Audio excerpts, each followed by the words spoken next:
안녕하십니까, 조윤관입니다.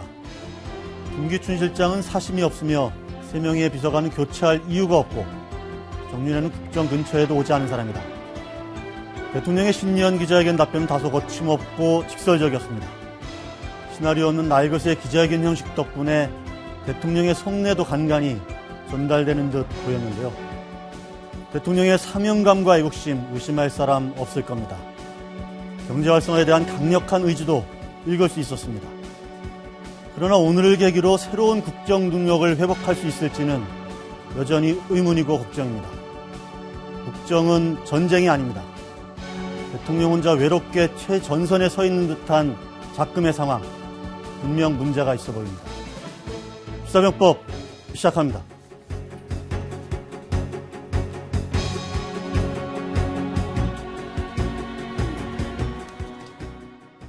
혁명파동이라고 생각하지는 않고 새 비서관은 교체할 그런 이유가 없다고 생각을 합니다. 실세냐 아니냐 답할 가치도 없습니다. 국정 근처에 온 적도 없어요. 바보 같은 짓에 말려들지 않도록 그 정신을 차리고 살아야 된다고 생각합니다. 청와대 출입하시면서 내용을 전혀 모르시네요.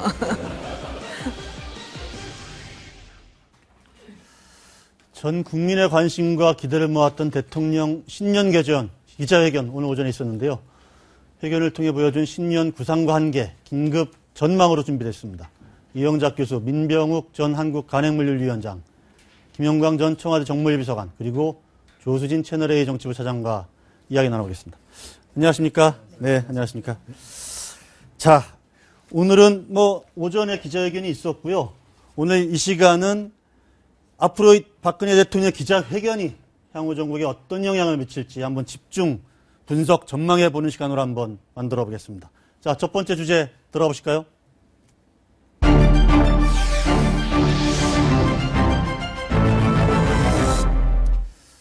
네.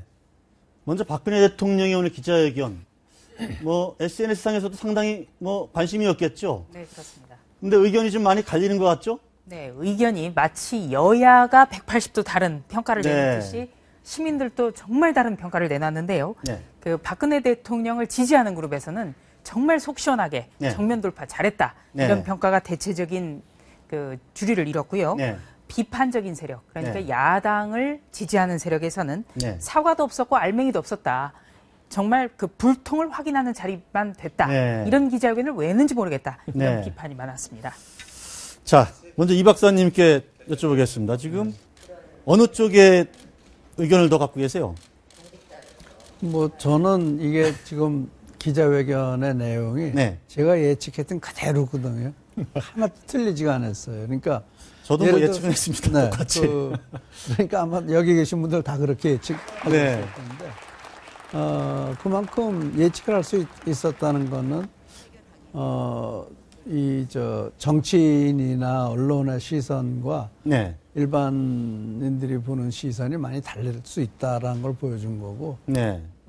제가 그런 예측을 할 수 있었다는 거는 내가 언론인도 아니고 정치인도 아닌 입장에서 봤을 때, 그 상식적인 선이다. 이렇게 생각합니다. 그래서, 김영환 수석에 대해서도 제가 토요일 날 TV에 나가서 얘기했는데 오늘 보니까 박근혜 대통령이 똑같은 말씀을 하시더라고요. 네.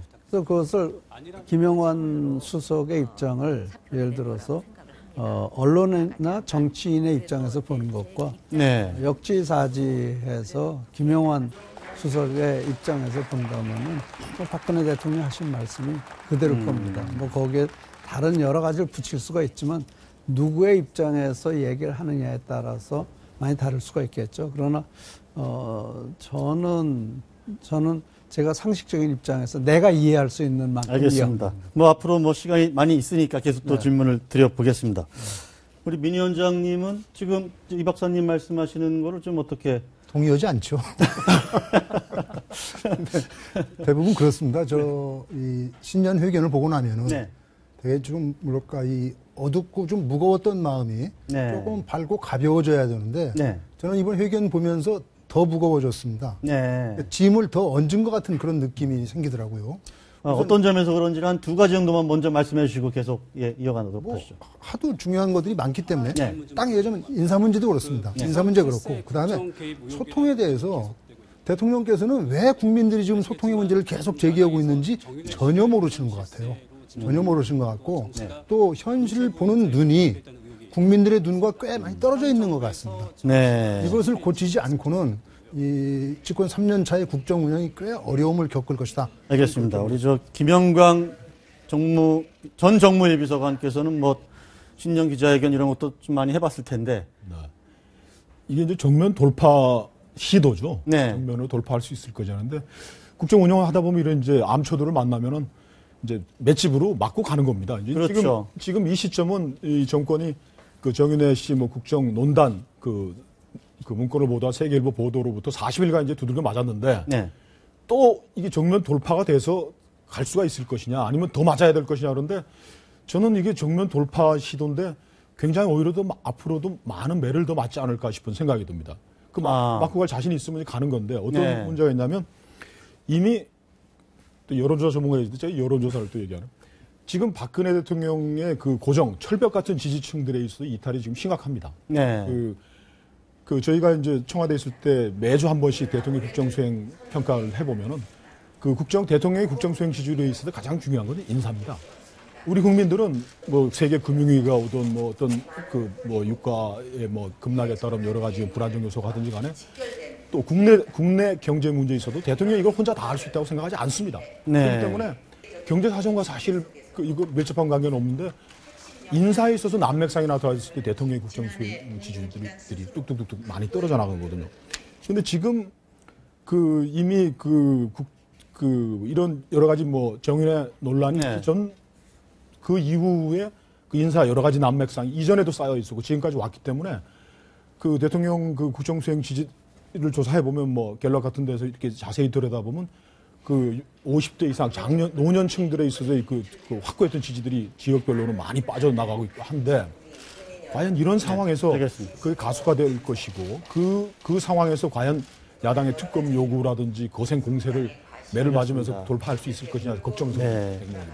알겠습니다. 지금 관련해서 저희가 청와대 기자를 한번 연결을 해보겠습니다. 동정민 기자.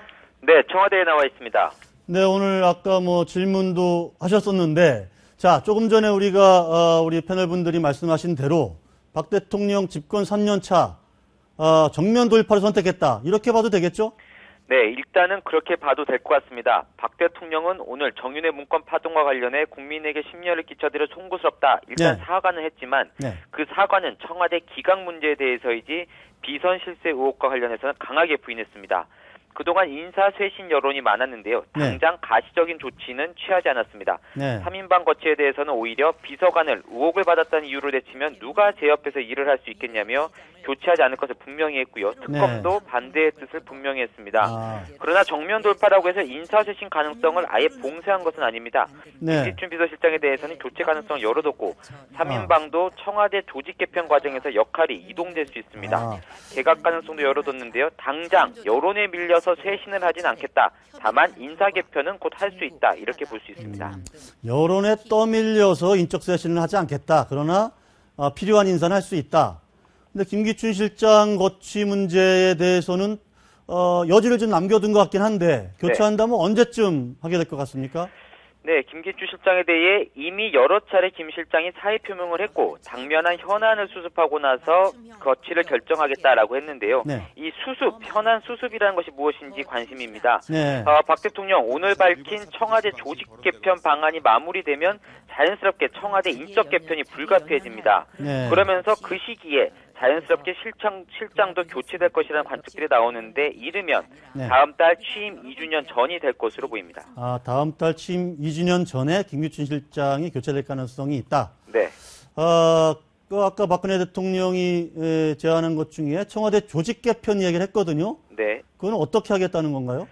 네, 아직 구체적인 조직 개편안은 추후에 나오겠지만 일단 핵심은 특보당 구성으로 보입니다. 그동안 약점으로 지적됐던 정치와 언론과의 소통을 늘리기 위해 정무특보나 언론특보 둘 가능성이 높아 보이고요. 또 하나의 관심점, 경제혁신 3개년 계획을 성공적으로 이끌기 위해 개편을 하겠다라고 말한 점에 비춰 정책 실장이 부활할 가능성도 제기되고 있습니다. 그 과정에서 비서관 3인방을 포함해 수석들의 인사 이동도 좀 있을 것으로 보입니다. 네, 동정민 기자 잘 들었습니다. 감사합니다. 가장 관심이 됐던 부분 중에 하나는 김기춘 실장의 거취 문제였는데요. 조금 전에 우리 동정민 기자 얘기도 들어봤지만 박근혜 대통령이 김기춘 실장의 거취 문제에 대해서 뭐라고 얘기했는지 한번 싱크를 들어보고 한번 이야기를 계속 이어가겠습니다. 우리 비서실장께서는 정말 사심이 없는 분이고 여러 가지로 그 당면한 현안들이 많이 있어서 그 일들이 끝나고 나서 또 결정할 문제라고 그렇게. 새 비서관은 교체할 그런 이유가 없다고 생각을 합니다. 그런 비리가 없을 거라고 믿었지만 진짜 없구나 하는 것을 저도 확인을 했습니다. 의혹을 받았다는 이유로 내치거나 그만두게 한다면 누가 제 옆에서 일을 할 수 있겠습니까? 네. 지금 박 대통령 말씀을 직접 들어보셨는데 지금 어쨌든 김기춘 실장의 경우는 현안이 마무리된 뒤에 결정을 하겠다 이렇게 이야기를 한 거고 새 비서관은 교체할 이유가 없다 이렇게 아주 단정적으로 이야기한 거 아니겠습니까? 그러니까 새 비서관은 아마 청와대에 남아있을 것이고 네. 그다음에 김기춘 실장에 대해서는 그런 느낌을 갖습니다.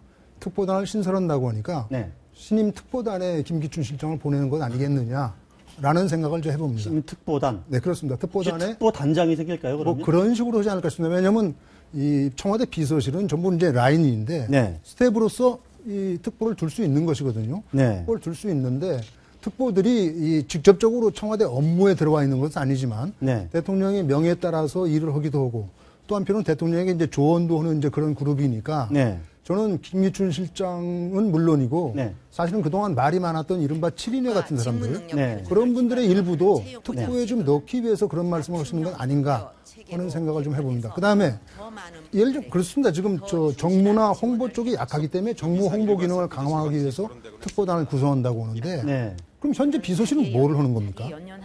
비서실에서 다 할 수 있는 일을 특보에서 한다고 보면 안 될 것이고 네. 특보가 좀 더 비서실의 이 일상적인 업무와는 다른 좀 약간 구름 위의 일들을 하는데 네. 그렇다면 지금 제가 말씀드린 것처럼 이 비서실장 업무를 끝낸 김기춘 실장이나 과거에 이 대통령한테 많이 조언을 했고 또 대통령과 호흡을 함께했다는 7인회 이런 분들이 사실은 특보에 맞는 성격이 아니냐. 알겠습니다. 지금 특보단 얘기는 뭐 저희가 또 따로 준비된 그 주제로 돼 있으니까 더 조금 뒤에 깊이 이야기를 하도록 하고 조 차장 그런데 네.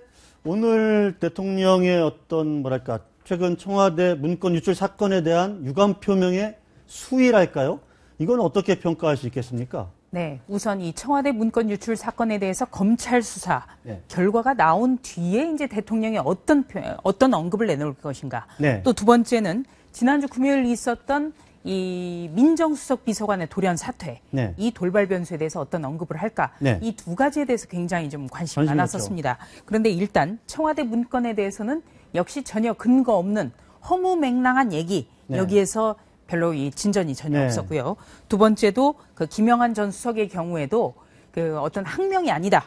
그렇죠. 어떤 그 정치 공세에 휘말릴까봐 사표를 낸 것이다. 네. 물론 다만 국회에서 여야 합의로 불렀는데 여기에 나가지 않은 것은 좀 서운하다. 네, 유감이다. 이 정도, 네. 이 정도 표현을 했습니다. 그래서 어떤 청와대 문건 유출 사건으로 인해서 지금까지 끊이지 않는 것이 바로 비선 실세가 있느냐 네. 아니면 없느냐 네. 이 부분에 대해서 정확하게 지금 논란이 귀결이 되지 않은 상태인데 대통령의 어떤 이 문건 유출 사건에 대해서 총책임자 격인 김기춘 대통령 비서실장에 대해서도 아주 드물게 사심 없는 분이라고도 비평가를 했고요. 네. 또 이재만 총무비서관의 경우에도 이제 그림제 실세라고 불려왔던 그 정윤회 씨와 연락을 주고받은 사실이 드러났음에도 불구하고 이제 끝까지 간다라는 네. 어떤 신임을 보여줬기 때문에 앞으로 이 부분은 대통령이 의도했건 의도하지 않았던 간에 비선 실세 논란은 계속될 수밖에 없다. 저는 이렇게 보고 있습니다. 네. 그 사과의 타이밍에 대해서 저는 좀 문제를 제기하고 싶습니다. 그 세계일보 보도가 11월 28일이었는데 그 우리가 보면 알지만 세계일보가 청와대에서 작성한 문건을 보여주면서 조금 가리긴 했지만 나왔다는 거에 대해서 청와대 책임자인 그 비서관과 행정관들을 지휘 책임이 있는 분께서 이거 잘못했다라고 국회에서 얘기한 게 40일이 지나서였거든요. 네. 그러니까 이 내용의 그 진위와 관계없이 이게 유출된 거에 대해서는 뭐 흘러가는 그 와중에서 잘못했다고 사과를 해야지 사과를 미뤄가지고 때를 맞춰서 한꺼번에 한다라는 게 이게 좀 얼마나 이게 잘못된 것이냐. 알겠습니다. 또 대통령께서도 이걸 또 신년 기자회견까지 기다려서. 자, 이 박사님. 지금, 어쨌든 비서실장은 좀 교체 가능성의 여지를 뒀고요. 이른바 문거리 3인방해라고 지적받았던 비서관 세 분은 잘못한 게 없다. 아주 단정적으로 교체할 이유가 없다. 이렇게 대통령께서 말씀을 하셨기 때문에 또 많은 사람들은 역시 문거리 3인방이 더 세구나. 이렇게 볼 수도 있지 않겠습니까? 글쎄, 그거는 그 보기에 딸린 거죠. 네. 보기에 딸린 거니까 실질적으로 그 3인방은 처음부터 들어간 사람들이고 네. 김기춘 실장은 중간에 들어간 분 아니에요? 네. 그러니까 허태열 실장이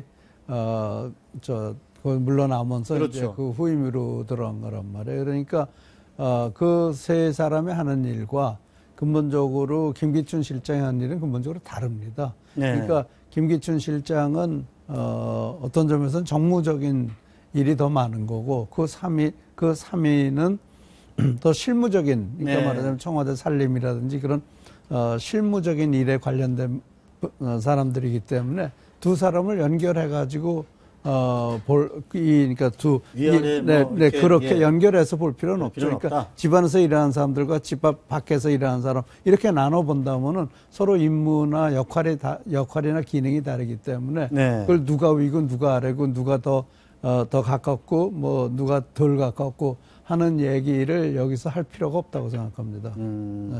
이게 꼭 우리 그 평론가들이 할 얘기만은 아니고 말이죠. 네. 심지어는 그 국정을 함께 공유하고 있는 새누리당의 의원들조차도 네. 김기춘 실장과 그 3인방에 대해서 네. 교체하라는 얘기, 물론 이제 엇갈려서 얘기가 나오긴 합니다만 네. 뭐 야당에서는 전부 다 교체라는 얘기고 여당 내에서도 반반씩 교체하라 교체하지 말아라가 엇갈리는 상황이라면 네. 그게 국민의 목소리가 지금 거의 4분의 3 정도가 교체라는 쪽으로 가고 있지 않습니까? 그럼 대통령이 이걸 들어야죠. 근데요, 자꾸 그 조사를 말씀을 하시는데. 아니, 조사가 아니고 그러니까 여당에서 그렇게 얘기하면 여론이 이제 그런 식으로 나오고 아까 김영광, 저는 네. 옛날부터 기자로 우리 김 기자가 하신 말씀도 그런데 여론조사라는 것이 이게 제대로 된 심층 조사를 한다면요 절대 그런 결과 안 나옵니다. 그냥 툭 던지니까 언론에서 막 떠들어대고 툭 던지니까 그래 맞아 그 사람들 청산해야 돼. 그래? 박근혜 대통령 지지도 많이 무너져 내리고 있어. 네. 그러나 실제로 그 속을 보고 정말 그 심층 분석을 해본다면 전혀 그렇지 않을 겁니다. 네. 그거는 나는 그런 말하자면 심심풀이 땅콩식의 조사는 제가 안 해요. 그리고 저는 상당히 인덱스 조사를 하는데 네. 인덱스 조사를 했을 때 박근혜 대통령의 근본 지지율이 변했느냐 네. 보이기에 그러니까 지지율이 변해 보일 수는 있지만 변하지 않고 예를 들어서 그 3인방에 대해서도 더 깊은 분석을 해본다면은 4분의 3이 뭐 그 사람들 나가라고 달라질 수 있다. 완전히 다른 겁니다. 그러니까 너무 여론을 하나 좀 말씀드리겠습니다. 네. 지금 아니 그러니까 제가 말씀드린 여론조사를 말씀드리는 거고요. 예. 시중에 도는 여론과 여론조사는 다릅니다. 그러니까 네. 시중에 도는 여론, 예를 들어서 우리 김 기자가 만나는 분들은 정치권 인사들을 만날 거예요. 그러나 여론조사란 건 국민을 상대로 하는 거고 그 국민들에게 제대로 된 조사를 해서 제대로 된 결과를 본다면 정치권에서 하는 얘기와 아주 다른 결과를 볼 겁니다. 그 말씀을 드립니다. 그 얘기를 하려던 게 제가 짧게 얘기가 아니고 저 아침마다 저 새벽에 테니스를 치는데 테니스 치는 우리 회원님들 60대 70대 분들이 그러세요. 이거 논박을 하자는 게 아니고 이분들 얘기가 정호원 총리 후임자를 참 구하기 어렵다. 사람이 없다. 그 김기춘 실장 후임자를 구하는데도 이것도 참 사람이 없어 어렵다는데 그 노인분들이 하시는 말씀이 지금 6.25 전쟁의 폐허 속에서 사람만으로 지금 대한민국을 건설했는데 사람이 없다는 게 무슨 말이냐. 그건 더 찾은 노력을 하고 하면 되는 것이지 이 사람이 없다는 건 이 대한민국 인재풀에 대한 모독이다. 이런 얘기를 하시는 분도 있습니다. 알겠습니다. 바로 그런 얘기를 하기 위해서 두 번째 주제로 들어가 보겠습니다.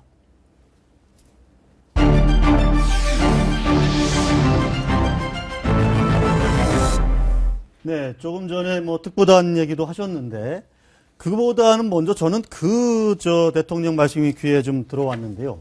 최고의 인주를 그루기 위해서 나만큼 더 열심히 한 사람이 누가 있는지 뭐 이런 얘기를 했거든요. 조차장. 그 내용 좀 한번 소개해 주시죠. 네, 그렇습니다. 오늘 기자가 물어본 것이 한쪽 지역에 지나치게 쏠림 현상이 있는 것 같다. 네. 이런 여론이 있다고 지적을 하자 박근혜 대통령은 지역에 상관없이 유능한 인재를 뽑고 있다. 네. 이렇게 얘기를 했습니다. 네. 네, 그러니까 그런 어떤 세간의 특정 지역에 몰려 있다라는 것에 대해서 반박을 한 것이나 다름이 없는 거죠. 아니, 그런데 지금 최고의 인재를 얻기 위해서 그렇게 노력을 했는데 이렇게까지 지금 박근혜 정부 들어서 이렇게 인사 문제 가지고 그 부분에 논란이 되는 걸 어떻게 봐야 될까요? 제가 이건 아주 관심이 깊어가지고 제가 들었는데 이렇게 얘기를 했습니다. 이게 이 대통령께서는 원래 그 선거 공약으로 국민 대통합과 그를 위한 인사 탕평을 하겠다고 하지 않았느냐. 그런데 최근에 인사가 또 특히 이 정부 들어선 이후에 인사가 특정 지역에 편중돼 있다라고 얘기하니까 대통령이 말씀하시기를 나는 사람을 능력을 보고 그다음에 도덕성을 보고 뽑는다. 그렇게 해서 일을 시키다 보니까 특정 지역에 편중됐는지 모르겠는데 나중에 보니까 그런 얘기가 나온다고 하니까 그렇다면 그것도 다시 한번 검토해 보겠다 이렇게 얘기를 했는데 참 말이 안 되는 얘기라고 생각합니다. 국민 대통합을 얘기하고 그다음에 인사 탕평을 얘기했다는 것은 사실은 그렇습니다. 개개인의 한 사람 한 사람을 쓸 때는 그 사람의 능력과 이 도덕성을 보고 물론 뽑겠죠. 그러나 전체 구도에서 내각과 비서실과 또 전체 대한민국 국정을 이끌어 나갈 그런 인재들을 뽑는 자리라면은 자연히 너무나 당연히 지역적인 이 균형도 갖춰야 되고 뿐만 아니라 학력 모든 것의 균형이 있어야 되거든요. 그것을 대통령께서 생각 안 하고 능력과 도덕성만을 먼저 얘기한다면 제가 대통령님한테 한번 여쭤보고 싶은 것이 아니 그럼 도대체 도덕성이 그렇게 문제가 없었기에 이 정부 들어서 계속해서 인사 참사가 일어났느냐. 이건 말이 안 되는 얘기다. 지금부터라도 국민 대통합, 인사 탕평 해라. 그리고 그것의 시초가 의도적으로 해야 된다 이런 말씀이죠. 그렇습니다. 비서실장과 3인방부터 교체하는 식으로 나가야 된다라고 저는 보는 겁니다. 이 박사님 어떻게 보십니까? 이게요. 예를 들어서 새정치민주연합에다가 이러이러한 사람을 좀 우리가 데려다 써도 되겠습니까? 그럼 새정치연합에서 찬성하겠어요? 어림도 없어요. 그러니까 이 인사탕평이라는 것은 이게 군주가 돼서 20년, 30년 군주 노릇을 때 인사탕평을 하는 거지 달랑 5년이에요. 5년 동안 하려면 자기하고 손발이 가장 맞는 사람들이 들어가서 일을 해야 되는 거지. 예를 들어 축구팀 만드는데 탕평한다 그래서 전 지역에서 다 뽑아다 하는 그거 아니거든. 그러니까 가장 자기 손발이 맞을 사람을 구하는 과정에서 문제가 생기고 저는 사실은요. 이 인사 문제가 사실은 사람보다도 그 사람의 운영하는 방법. 예를 들어서 지금 국무회의가 있지 않습니까? 저는 국무회의의 운영 방법에 문제가 있다고 생각하고요.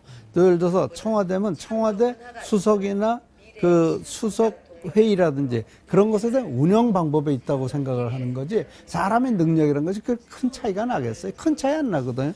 우리나라는 3년이면 계속 바꾸잖아요. 그럼 처음에 한 사람, 두 번째 한 사람, 세 번째 한 사람 능력의 차이가 조금씩 있겠죠. 그러나 그 능력의 차이가 너무 중요하면은 바꾸지 못하는 거고 바꿔도 굴러갈 수 있으면 굴러가는 거란 말이에요. 사회 전체가 그렇단 말이에요. 그래서 제가 말씀드린 거는 이 운영의 묘를 얻는 것이 중요하지 사람도 중요하지만 그보다는 저는 운영의 어떻게 운영하느냐의 문제. 그래서 오늘 대통령께서 저는 사실은 박근혜 대통령의 내각이나 그 청와대의 문제점은 그런 운영 방식에 문제가 있는 것이 아니라 이렇게 생각합니다. 바로 그것과 관련해서 대통령이 오늘 입장을 밝힌 게 있거든요. 그 영상도 한번 보시고 말씀 나눠보시죠. 대면 보고보다도 그냥 전화 한 통으로 빨리빨리 이렇게 하고 해야 될 때가 더 편리할 때가 있어요. 앞으로 뭐 그런 부분도 좀 더 이렇게 좀 더 늘려가도록. 대면 보고를 이어서 얘기하겠습니다. 그 중요한 정부 보직들 이런 데 있어서의 어떤 지역 균형 안배 이런 것들은 우리가 건국 이후에 모든 정부가 그건 해왔던 상당히 중요한 가치를 두고 해왔던 일들이죠. 그래서 우리 예를 아시겠지만 이북 출신 총리들도 꽤 많았고 했던 건 우리가 실지지만은 북한에 있는 우리 주민들도 배려한다는 의미에서 이북 출신 총리들도 많이 기용했고 대통령이면 TK면 어디 다른 충청도 이런 식으로 많이 하고 했고 그리고 지금 전 세계에 제대로 민주주의를 하는 국가들은 다 상원이 있지 않습니까? 그 상원이라는 게 바로 지역 미국이 대표적으로 네. 인구 60만 되는데도 상원이면 2명씩 주지 않습니까?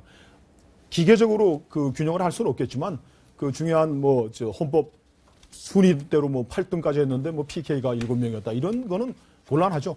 그 지역 균형 안배 이런 것들은 지켜야 되는 일입니다. 정말로 걱정스러운 것은요. 이게 일부러 특정 지역을 얘기하자는 것은 아니지만 가령 대통령께서 능력과 도덕성을 최우선시해서 사람을 뽑았다고 한다면 거기서 배제된 특정 지역은 이건 정말로 참 한심한 얘기인 겁니다. 대통령께서 우선 편가르기 하는 것이 아니냐는 그런 생각을 할 수 있기도 돼요. 이 점은 전 대통령께서 조심해서 말씀하셨어야 한다고 생각합니다. 지금 두 가지, 그러니까 탕평 인사를 하겠다는 의지도 좀 보이고 또 그렇게 운영의 면도 잘 하고 그렇게 되면 퍼펙트한 거 아닙니까 조차가? 네. 근데 지금 그 방법이 좀 없을까요? 민병욱 위원장도 말씀하셨지만 오늘 대통령 말씀이 조금 오해의 소지가 있습니다. 능력 있고 도덕적으로 손가락질 받지 않는 인재를 찾는데 저만큼 관심 많은 사람들도 없을 거다. 네. 의도를 하지 않았지만 네. 만약에 그랬다면 전체적으로 검토하겠다 이랬습니다. 그렇다면 지금 청와대라든지 그리고 정부 부처에 주요 보직은 특정 지역에 몰려있다는 지금 평가가 너무나 많거든요. 네. 지금 숫자로도 나오고 있습니다. 네. 그렇다면 그 지역에만 유능한 인재가 진짜 몰려있는 것처럼 받아들일 수 있는 그런 우려가 좀 있습니다. 그리고 또 박근혜 대통령이 대선 때부터 늘 강조해왔던 게 국민 대통합이기 때문에 네. 예, 이 국민 대통합에 입각해서 좀 더 인사에 대해서 좀 심혈을 기울여야 되는 그런 측면이 당연히 있습니다. 탕평 인사를 좀 의도적으로 할 필요도 있다 이런 의견인데 아니 글쎄요. 그래서 그건 원칙적인 얘기고 네. 현실적으로 되겠느냐. 현실적으로. 그리고요 실제로 DJ 정권 때도 보면은 전 다른 정권은 잘 모르니까요. 그것도 저 DJ 정권에 들어간 것도 아니고 네. 근데 DJ 정권 때도 실세 장관 있고 실세 장관 아닌 사람이 있거든요. 네. 그러니까 실세 장관이라면 그 당시에는 대통령 주변에 있던 분들이 실세 장관이에요. 네. 중요한 건 장관이 어디서 몇 명 나오고 어디서 몇 명 나오고 그것도 중요하지만 실세 장관이 몇 명이냐는 거, 실세 장관이 얼마나 있느냐는 것도 굉장히 중요한 거죠. 근데 지금 가장 커다란 문제는 이런 모든 걸 다 떠나가지고 이 청문회 과정 자체가 너무 문제가 많아요. 근데 그렇다고 청문회가 넘어가니까 그리고 또 너무 이 진영 논리가 그거 하니까 예를 들어서 호남에서 사람을 좀 찾는 과정은 아무래도 민주당의 도움을 받아야 되는데 민주당에서 그렇게 해주겠느냐 하는 것도 생각해 볼 만하다는 얘기죠. 지금 알겠습니다. 제가 청와대 출입 때 해봤는데요. 우리 정부가 특히 국정원도 포함해가지고 갖고 있는 그 인재 데이터베이스가 민주당이 아니라 새정치연합이죠. 민주연합.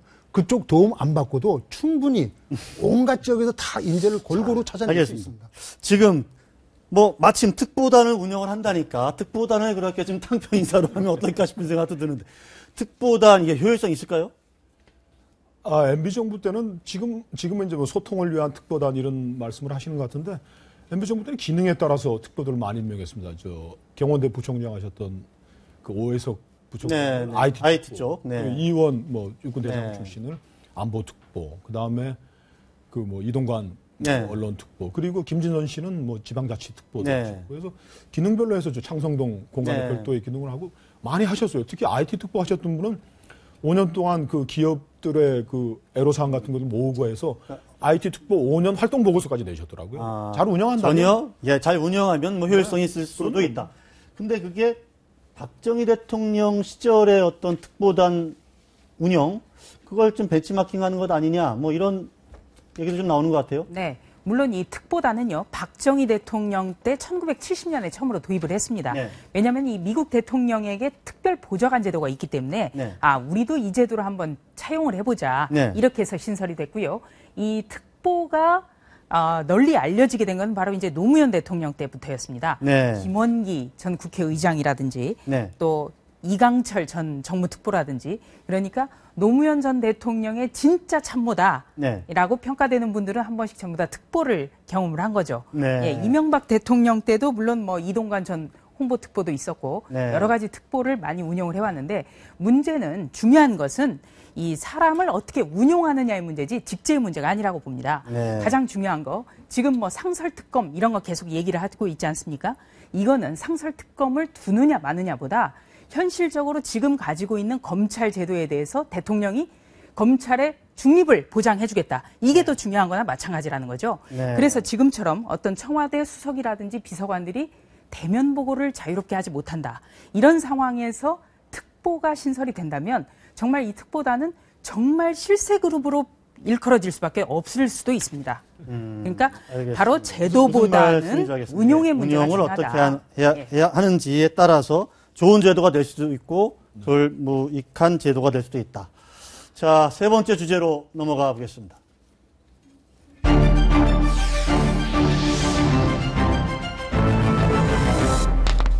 자, 조 차장. 네. 대통령 오늘 제가 볼 때는 기자 회견문을 읽을 때는 되게 비교적 담담하게 그렇게 읽었던 것 같은데 실제 기자회견 들어가서 앞부분에 뭐 여러 가지 인적쇄신 문제라든지 정윤회 문건이라든지 질문들이 막 쏟아졌잖아요. 네. 대통령 약간 발언 중에 약간 간간히 떨리는 목소리도 좀 있었던 것 같아요. 네, 그렇습니다. 관련해서 정윤회 씨 관련 대목이 나왔을 때 대통령 영상을 저희들이 준비했습니다. 한번 보시죠. 정윤회 씨는 벌써 수년 전에 제 곁을 떠났기 때문에 이 국정 근처에도 가까이 온 적이 없습니다. 실세는커녕 전혀 관계가 없어요. 국정하고. 네, 그러면서 여러 가지 조응천 전 비서관을 지목하는 듯한 얘기, 박지만 동생 박지만 이지 회장을 염두에 두고 한 얘기 같은 거를 좀 한 것 같아요. 이어서 네, 그렇습니다. 좀 소개해 주시죠. 예, 오늘 청와대 기자들의 질문 자체가 상당히 좀 뾰족했습니다. 네. 네. 그러니까 대통령과의 기자회견 때는 대통령에게 최소한 답변을 준비할 수 있는 시간을 주기 위해서 네. 기자회견 한 10분 전쯤이라도 우리가 이런 질문을 준비를 했다. 네. 질문지를 좀 제출을 합니다. 네. 네.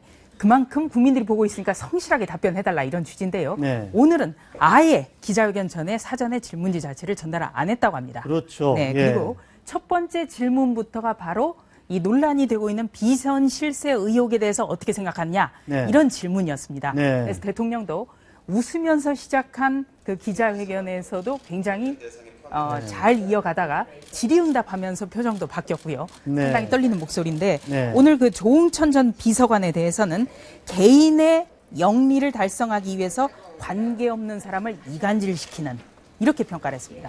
조응천 전 비서관 직접 거명한 건 아닌데 거명하지는 않았지만 이른바 양천을 염두에 두고 한 말씀 같죠? 네, 그럴 수밖에 없는 게 실세가 아닌데도 왜 자꾸 실세라고 불리냐? 네. 나는 조작이라고 생각한다. 네. 이런 거를 만드는 사람들은 개인적인 영리를 달성하기 위해서 이간질을 시킨다고 볼 수밖에 없고 네. 이렇게 나왔기 때문에 네. 이거는 조응천 전 비서관을 사실상 겨냥한 거다. 네. 이런 해석이 가능하고요. 네. 또 한 가지는 이 터무니없는 일로 세상이 시끄러워졌는데 네. 예, 이런 장난에 휘말리지도 않도록 해야 된다. 네. 네, 이런 얘기도 했습니다. 이거는 그러니까 이 동생인 박지만 회장에 대해서 좀 더 자중하고 네. 좀 더 말이 안 나오도록 해야 된다라는 어떤 당부가 아니냐 네. 이렇게 보여집니다. 아까 이 박사님이 요 얘기도 그러니까 생각하신 대로 답변을 하신 거다 이런 말씀을 아까 네, 하셨잖아요. 네. 그러니까 제가요 예. 상식적으로 이해하려고 그러면은 무슨 네. 김기춘 실장하고 뭐 갈등이 있었느니 뭐 언론을 막고 수석을 점프해서 뭐 비서고 직접 일을 했다 뭐 그런 TV에서 그런 얘기들 많이 하더라고요. 네. 근데 제가 그거는 상식적으로 이해가 안 돼요. 네. 그래서 내가 상식으로 이해하려고 생각을 해보니까 그 김영한 민정수석의 입장이라면 어떨까? 네. 근데 그 신문에 보니까 뭐 맥주병으로 사람을 깠다느니 무슨 굉장히 또 욱하는 것도 있고 그러나 네. 또 상당히 정입하고 네. 그랬다라는 느낌을 가졌고 네. 그리고 또 그분이 검찰을 상당히 높은 자리까지 했단 말이에요. 네. 그럼 이분이 절대 비상식적인 분은 아니다. 네. 그 상식적인 선에서 본다면은 이 사람이 나가서 거기서 정말 폭발을 할 수도 있고 폭탄을 터뜨릴 수 있으면 오히려 그것이 대통령한테 더 큰 누가 될 수 있지 않겠느냐. 네. 그러니까 이 사람은 안 나가고 싶어 했을 거고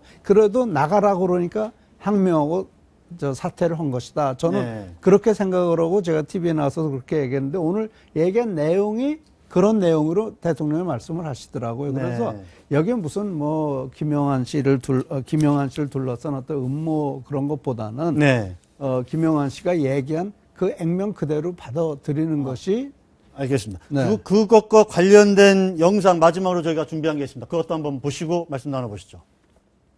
문체부 인사도 어부지리를 노리는 그런 데에 다 말려든 것이 아니냐. 바보 같은 짓에 말려들지 않도록 그 정신을 차리고 살아야 된다고 생각합니다. 저는 이게 항명파동이라고 생각하지는 않고 본인이 책임지고 간다. 그런 그 차원으로 그 사표를 낸 거라고 생각을 합니다. 네. 저 두 영상을 준비한 이유는 지금 박근혜 대통령의 뭐랄까 이번 상황을 바라보는 어떤 속내랄까요? 심리가 어떨지를 한번 좀 그런 걸 내비친 게 아닌가 싶어서 저희들이 한번 준비를 해봤는데 어떻게 보셨습니까? 대통령께서야 대놓고 이거 항명이다라고 말할 수 없죠. 그건 이 상황이 엄청 답답한 거죠, 대통령은. 갈 길이 바쁜데. 대통령 본인도 지금 제가 보면서 느낀 점은 뭔가 말은 하고 싶은데 그런데 또 말할 수 없는 부분들이 아직 응어리져 있기 때문에 그래서 대통령도 떨면서 더듬거리기도 했던 것이 좀 그런 것이라고 봅니다. 그리고 김영한 수석 같은 경우도 그렇습니다. 좀 또 다시 문제가 되는 것이 민정수석 하는 동안에 5개월 동안 한 번도 대통령 못 만났다는 거 아닙니까? 한 번도 못 만난 거는 확인된 겁니다. 그런 얘기가 나오고 있고 서류를 가지고 들어가면 제대로 못 만났다. 문고리 3인방이 놓고 가라라고 해서 굉장히 좀 모멸감을 느꼈다라는 얘기도 나오고 있습니다. 그러면은 전화로 해서 물론 얘기할 수 있죠. 전화로 국정상의할 수 있고 대통령이 그렇게 밑에 이 비서관들이나 수석들 대우한다면은 장관도 마찬가지입니다. 유진용 장관이 이 문제를 거론했을 때 유진용 장관의 얘기도 자세히 들어봤어야 되는데 어느 한쪽 입장, 근데 그게 누구인지는 모르겠습니다. 이 태권도 문제와 관련해가지고 체육단체에 비리가 있다는 것은 어느 쪽에서 얘기가 들었는지 모르겠지만 너무 그쪽의 얘기에만 휩쓸려가지고 담당 부처 장관의 얘기조차를 우습게 보고 그리고 그대로 인사조치했던 것 아닌가 하는 그런 의구심이 있는 겁니다. 그런 것들이 국민들이 갖고 있는 의구심인데 그것을 풀어주기 위한 노력이 저는 부족했다고 봅니다. 조 차장은 어떻게 보세요? 네. 오늘 일단 그 대통령 기자회견 듣고 가장 긴장한 곳은 문체부가 아닐까 그런 생각이 해봤습니다.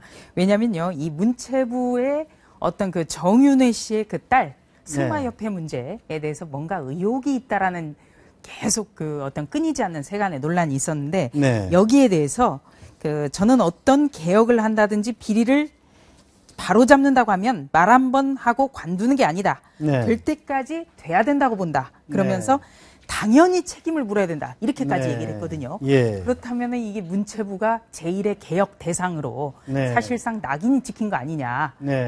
그리고 오늘 그 정윤회 씨에 대해서는 이미 오래전에 내 옆을 떠났다는 그런 그 심경을 다시 한번 되풀이하면서 그 동생에게는 바보 같은 일에 말려들지 않아야 된다 이런 표현을 했고요. 또 조응천 전 비서관에 대해서는 이간질 이런 표현을 했거든요. 그래서 대통령이 의도했건 의도하지 않았건 간에 참 희한하게 세간에서는 야 정윤회 씨는 진짜 실세인 것 같다라는 더 의구심이 좀 일 수도 있다. 이 점이 좀 걱정이 이런 됩니다. 지적들도 나오는데 이 박사님은 어떻게 보십니까? 저는 그런 지적에 전혀 동의하지 않고요. 이건 완전히 소설이고 사실은 저는 그것에 대해 저는 처음부터 그 소설을 썼고 지금도 그 소설을 제가 틀리지 않다고 생각하고 있어요. 그리고요 대면보고에 대해서 말씀을 드리겠는데요. 저는 대면보고 하는데 사실은 대면보고는 총리하고 장관이 대면보고를 하고 총리가 한번 걸르면 돼요.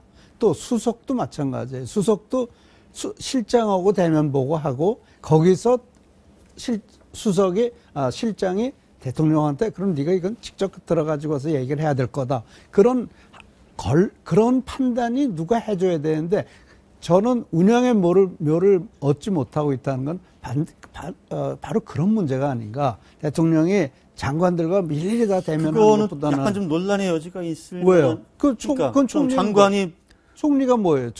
총리는 강요들을 갖다가 지휘 감독해야 되는 거 아닌가요? 그렇죠. 또 실장이 수석과 비서관들에 대한 어느 정도의 그 가이던스가 있는 거 아닌가요? 그러니까 이게 문고리 3인방한테 갖다 주는 게 아니고 실장을 통해서 네. 실장이 이거는 정말 중요한 문제야. 이거는 내가 서머리에서 보고를 할게. 이거는 네가 가서 직접 보고해. 이런 어떤 그 필터링 시스템이 필요하지 않냐. 그래서 모든 것을 다 대통령한테 직접 그렇죠. 연결되게 되면 대통령이 그게 저는 제가 말씀드린 예. 운영의 묘라는 겁니다. 네. 네. 대통령 실장과 국무총리가 지금 그런 필터링 역할을 역할을 제대로 못하고 있지 않느냐 이런 그걸 제가 포함돼서 얘기하고 하시는 싶은 말씀이죠. 거예요. 네. 자, 이게 지금 앞으로 집권 3년차 징크스에 빠지지 않고 어떻게 박근혜 정부가 잘 순행할 것이냐 지금 이 얘기의 연장선인데요. 저희가 마지막 주제로 준비한 게 바로 그 주제입니다. 그걸로 넘어가 보겠습니다.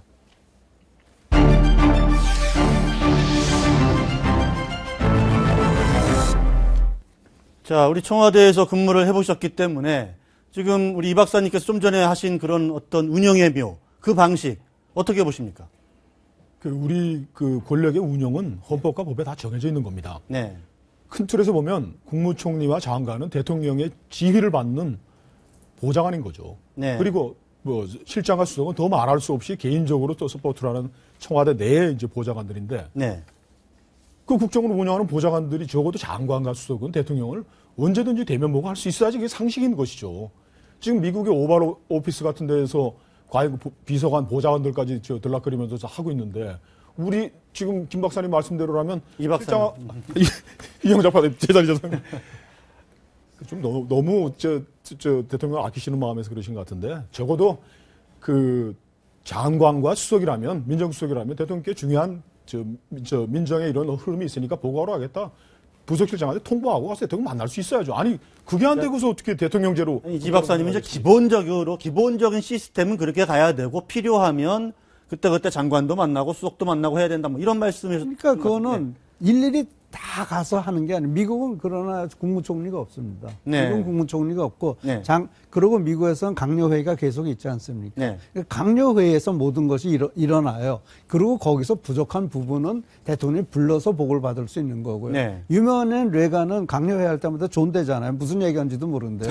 그러고 나서 나중에 썸머를 해가지고 오라고 그러는데 그게 다래요. 네. 근데 그렇게 얘기를 하는데 대통령이 지금 부처가 20몇 개 아닙니까? 네. 20몇 개에다가 수석이 몇 명입니까? 그 사람들이 그냥 아무 데나 다 들고 들어가요? 그건 말도 안 되죠. 그건 제가 김영광 기자한테 거기 현장에 계셨던 분한테 내가 그런 말 하기는 뭐하지만 저는 적어도 이런 시스템 운영은 대부분은 거의 모든 거는 이 국무회의나 수석회의에서 다 걸러지고 네. 거기서 안 걸러진 부분에 대해서만 총리나 충돌이 없는 문제라든지 그렇죠. 네. 그런 거나 하는 거지 아무 때나 가서 대통령 만나는 건 아니죠. 물리적인 네. 문제를 저도 하나만 얘기를 하자면 지금 청와대 대통령 집무실이요. 네. 비서동과 너무 떨어져 있습니다. 떨어져 있죠. 예, 네. 그래가지고 뭐 비서들 만나려고 해도 비서도 역시 호출해가지고 차를 타고 한 5분 정도 와야 되는 정도니까 네. 저는 우리 청와대 집무실의 이 구조부터 바꿔야 할 것이고 네. 장관들도 대통령 만나려면은 지금 저쪽 세종시에서부터 올라오기도 예. 그러지 않습니까? 여러 가지로 좀 우리가 물리적으로 전화 통화가 더 빠를 수는 있습니다. 문제가 있는데 네. 그런 것들을 하나하나 깨면서 대통령이 장관도 만나고 실장도 만나고 뭐 네. 수석도 만나고 해야지 계속 앉아서 보고서만 읽는 것은 능사가 아니다. 자, 조 차장. 지금 집권 3년 차 특히 올해가 중요하지 않습니까? 네, 그렇습니다. 사실 역대 정권을 보더라도 집권 3년 차 징크스가 있지 않았습니까? 네. 어떤 징크스들이 있었나요? 네. 일단 집권 3년 차에 김영삼 전 대통령 같은 경우는 이 대구 지하철 가스 폭발 사건 사고가 많았죠, 그때. 예, 또 1995년. 300화점이 공개가 됐고요. 네. 예, 이런 다양한 사건 사고로 인해서 계속 헤어나오지 못했고요. 네. 결국에는 제1회 지방선거에서 아주 참패를 했습니다. 네. 네. 그리고 김대중 전 대통령 같은 경우에는 집권 3년 차니까 2001년이겠죠. 바로 이제 남북 정상회담 성사 2000년입니다. 2000년. 예. 네. 그런데 이 정현준 진승현 게이트가 있었고 또 이 동교동계 내부의 어떤 패권 다툼. 네. 뭐 구파, 신파 이렇게 또 나뉘었고 여기에 또 뭐 이번에 탈당을 했습니다만 정동영 의원 등 소장파를 비롯해서 정말 권노갑 고문 등의 이선후퇴 요구하면서 좀 그 자중질환이 있었습니다.